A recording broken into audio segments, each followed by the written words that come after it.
Aight, happy Sunday, happy Father's Day. It is Born Zero, the Mizukage Clean 15, and we have Boruto episode 254. Now, I want to start off by talking about Boruto's resolve, right? Because I feel like when I've talked about the preview for this episode in my last review, I kind of brushed it off as like, come on, dog. We know you're not going to pack yourself up. We know you're not about that. You're not going to fold yourself. You are the main character. We need you, going forward. Nigga, there's a time skip, right?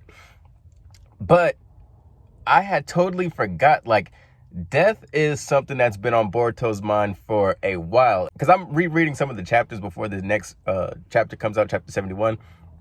And I forgot about the moment where Boruto decides to pretty much take Amado's pills, regardless of any warning, any side effects. He's pretty much having this conversation with his father saying, look, ever since I've had karma, I've been preparing myself to die, essentially. Like, I know that I'm a threat to the village and all that. Like, death has been something that's been on my mind. I'm ready to do that. I'm ready to die for the village. And this, he's like 12, 13 at this point. So it's not like this is so far-fetched. Now, I just totally forgot. Like, it's within his character to die for the village. And it also made me think, after watching this episode, is Boruto going to be the main character that actually dies in his own series? I feel like that's how this series may end. I don't necessarily find us having a third installment of the Naruto universe post Boruto. So I think this may be the series where the main character dies. I'm with that shit. I am with that shit. But aside from that, they managed to do their thing in this episode without it being corny. With the whole death situation, the whole I'm gonna sacrifice myself, the talk no jutsu, they managed to do their thing without it being corny or unrealistic. Now, I know having like a child go out into the war and then having like a speech and saying, oh, dog, I don't want to fight no more. That's pretty far-fetched. But what they did here was kind of made it believable, right? And it was more than just a talk no jutsu. It was actually Boruto showing them by example. I'm going to sacrifice myself. My friends, I don't want you to retaliate. Don't do anything. And they managed to also give you the full realm of ideas. We've seen the pirates talking that shit. Fuck you. I don't give a fuck. We ain't never going to find our friends. We ain't never going to get them back. We have Boruto, of course, being the fucking Jesus Christ of this episode. And then we have Sarada and Mitsuki going through those range of emotions.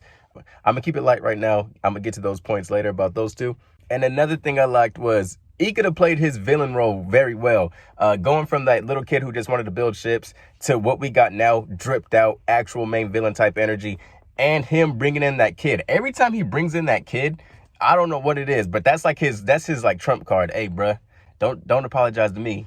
This is the kid whose father you slayed, bro. Come talk to him about that.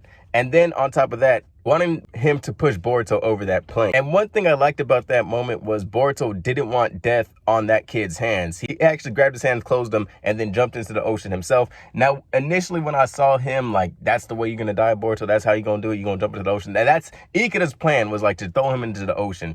I thought that was kind of trash because I was like, dog, at least stab him, cut his head off, something like that. And I thought they were kind of setting it up for Team 5 to come in and save Boruto, which I was so happy that they didn't do that. It's because they had like these little teasers like, oh, here comes the corny shit, here goes, but it never got corny, it never got trash.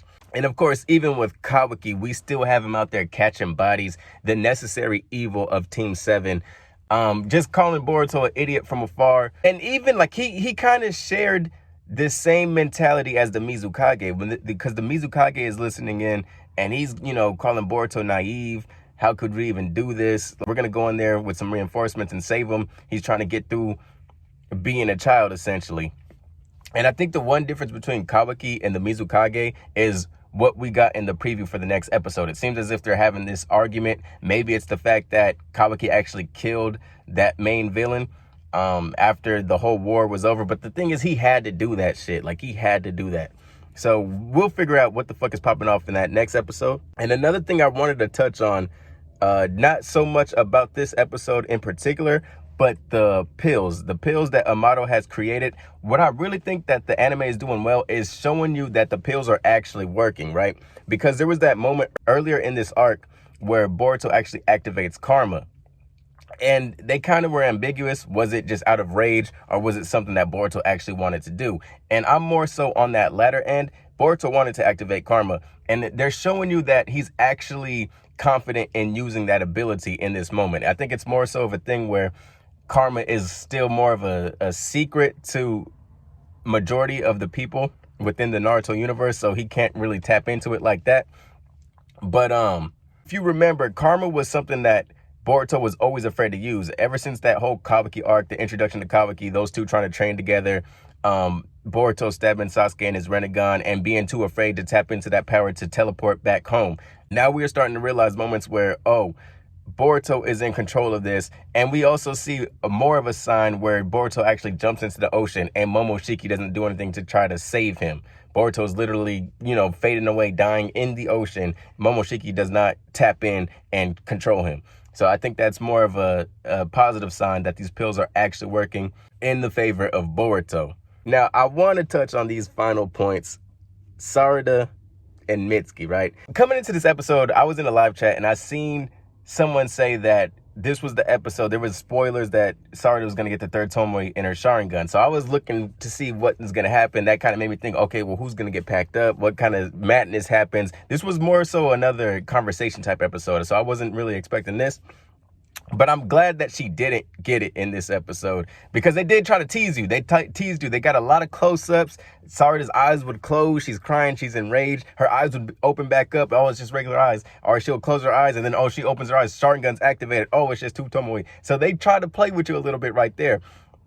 But I'm glad that they didn't give her that ability within this arc, because it would have just got buried. It would have got buried. You already got, things like Kagura's death. We got a whole bunch of, random people type deaths. But to have Sarada's third Tomoe in this arc, I think it would have just fell flat. And it probably would have felt like a Hail Mary type of thing, where it's like, okay, well, this arc ain't really going all that. It's ups and downs. There's there's good moments and there's bad moments, but it's just like, no one's going to go back to this. No one's going back to this arc, bruh. So to just bury such an important development, especially for one of the bigger characters, I think it was a better idea to not have that third Tomoe in this arc. And then we get teased with some more Sage Mode Mitsuki, right? That nigga's guts still fucked up. You could feel him clenching his stomach. He tries to activate Sage Mode because they're talking that shit. The Funado clan is talking that shit. They're throwing spears at Sarada, and that enrages Mitsuki. And another thing, Mitsuki got some bass in his voice in this episode, because he looks at Boruto after, he's saved by Ikada. He has his going from heel to a baby face moment. Mitsuki gets that bass in his voice and is like, Boruto, don't ever do that shit again, bruh. Like that, I want to see more mad Mitsuki. I'm looking forward to that. As far as the next arc goes, I'm down to see some Mitsuki and Sarada development. We need to see them. We had Kawaki damn near for 2 years, it feels like. That's not a bad thing, but Mitsuki and Sarada, it's your turn. No fucking Team 5. I'm down for some Hanabi. I'm down for some fucking Hanabi. Let's see what the fuck. And some Himawari. I'm down for some Himawari, too. Let's see if these bitches is out there training or some shit. But that's pretty much all I got for this episode. Solid episode. We'll see where the next arc takes us. I'm down for it. I gotta fix my piece. Thank y'all. Take care. Peace.